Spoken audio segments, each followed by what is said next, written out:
而家最咩咧？最擔心係咩咧？就係嗰班即係政變派啦嚇，經常喺度話政變嗰啲。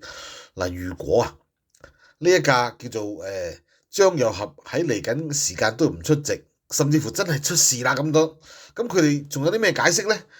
邊個懟冧張又俠嘅咧？咁佢哋仲有咩戲唱咧？咁樣嗱，實際上真係冇戲唱。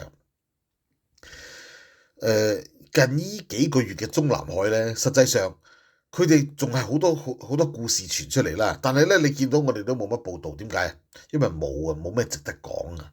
因為咧，裡面咧冇消息，即係我哋嘅消息咧係冇嗰啲，即係冇嗰啲政變流出嚟啦。因為咧太假啦，你講出嚟我哋都唔會講啊。點解咧？我哋都分析完分析正，喂好假喎！即係你話除非唔係喎，有啲比較咧信得過嘅人傳過嚟。